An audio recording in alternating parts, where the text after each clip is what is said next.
Hey guys, welcome back. Now on today's episode, I started looking through some of the backlog of all the different video and stuff that we've taken on some of the different trips I've been on, some of them speaking engagements and stuff. It seemed to be now that I'm doing everything in video instead of just still pictures, I have to have the cameras rolling all the time looking for different things and content for you guys.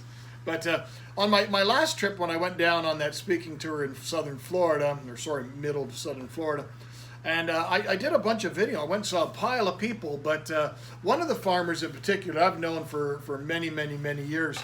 And he's been in business since the early 70s. Now, you've met him before in the Aquatic Masters Series. His name is Mr. Rick Biro.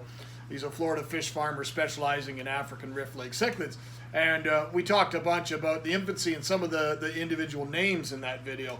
Now, today, one of the other things I thought was a little bit different looking back at some of the video I had of that is Rick is not only just a Florida fish farmer that's been in business for so long, he's also the creator and developer of Xtreme Aquatic Foods.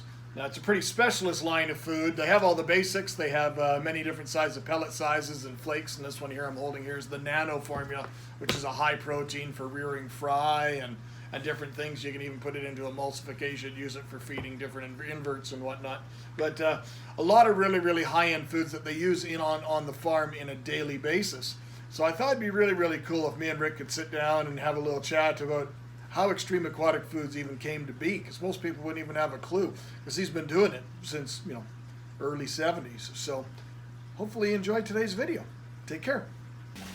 Hey guys, it's Biggs. I got a real pleasure today. I'm down here with a longtime friend of mine, Mr. Rick Biro. He's the owner of Florida Exotic Tropical Fish. He's been in business since the very early 70s down here in Homestead, Florida. He's probably one of the premier African cichlid breeders in the world. He's also the creator of Xtreme Aquatic Foods. So we thought we'd take a moment today to get Rick's story. Thanks for having us, Rick. Thank you. I'm glad to be here. Why don't you tell us about Xtreme Aquatic Foods and how it came to be? Well, when we came here in 1974, we were very limited on the food we could feed the fish. We could do trout chow, catfish chow, or something like that. It was really not what these fish needed.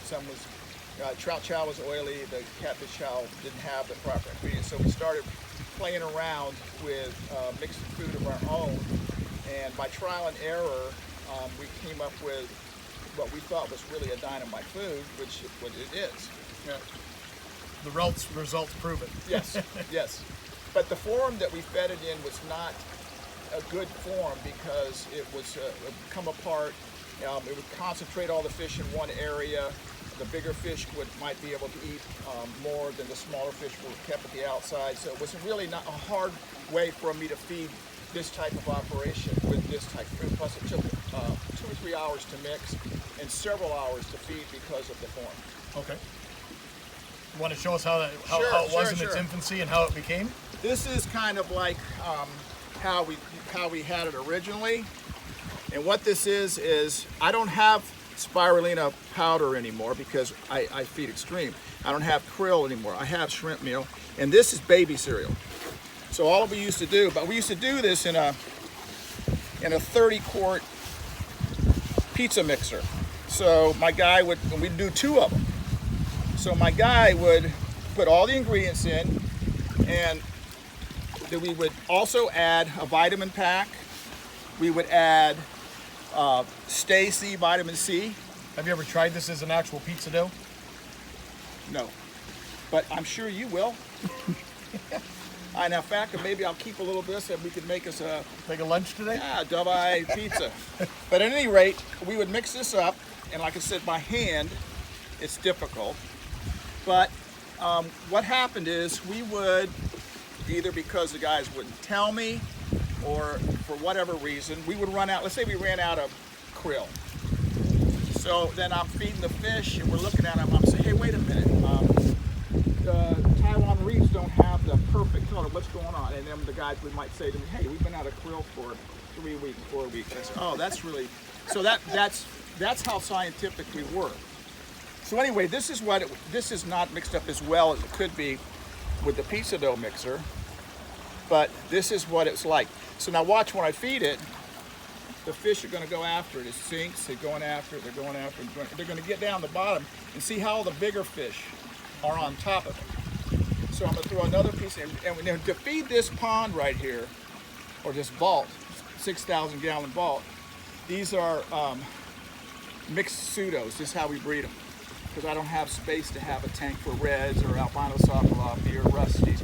But you'll notice that all the big fish are in the food, and the little fish are kind of hanging around.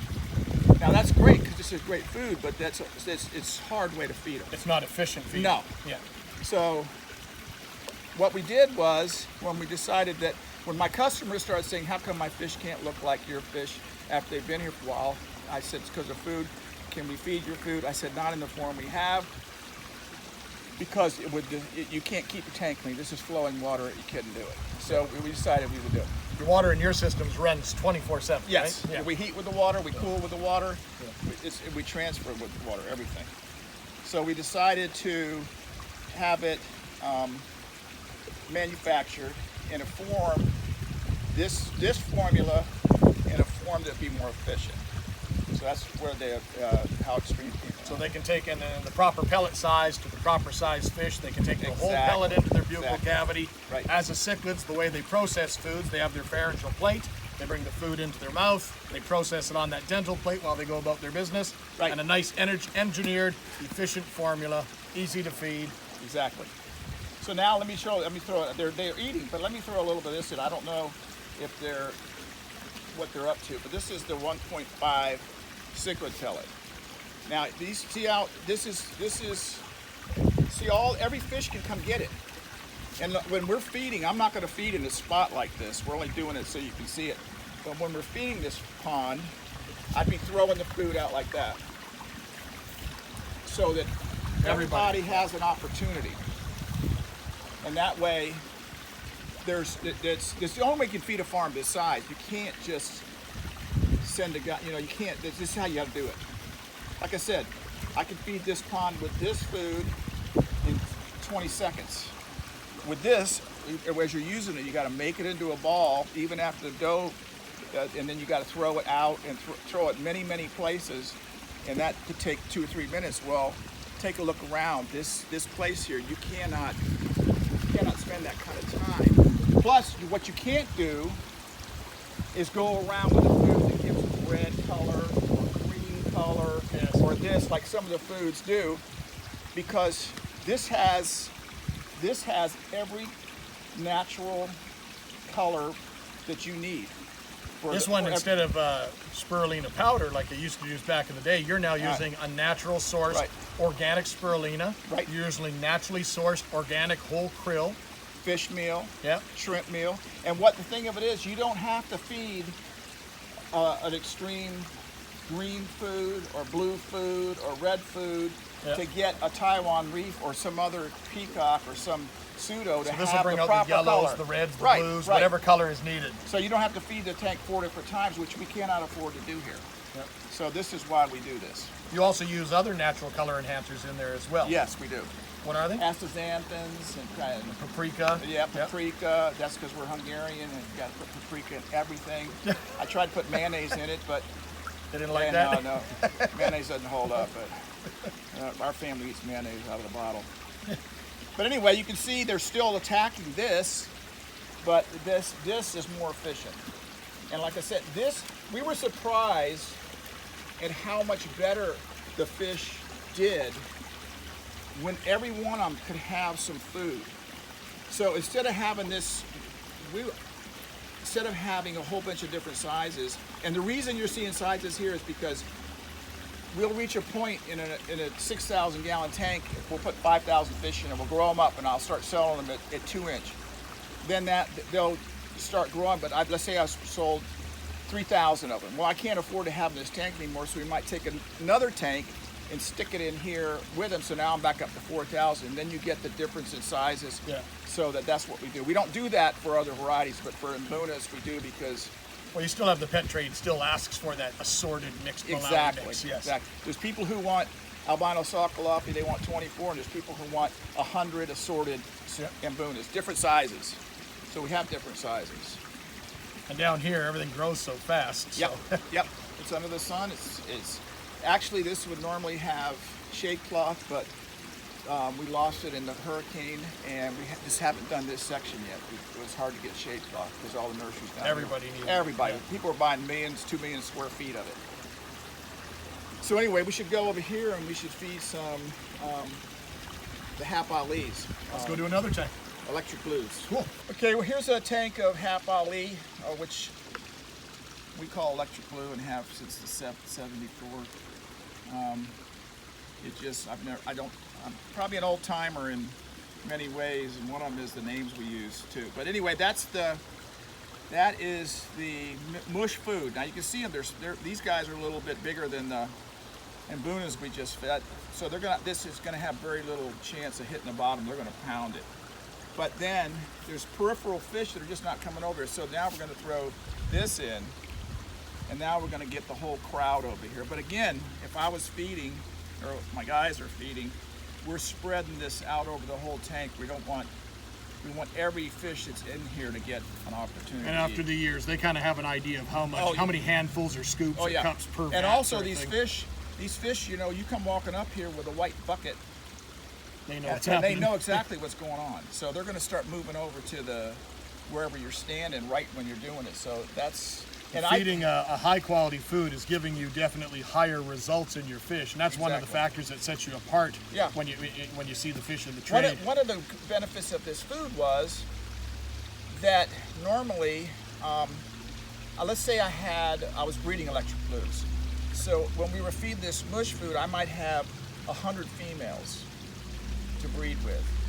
But with this food and being able to concentrate all the ingredients into a pellet, so every female can snag 2 or 3 pellets or whatever they want, I went down to like 40 females to get the same amount of production. Okay. So it's really helped out that I've not had to devote as big an area for a tank to breed as I used to, so I could use that area for grow out. So it worked out real good.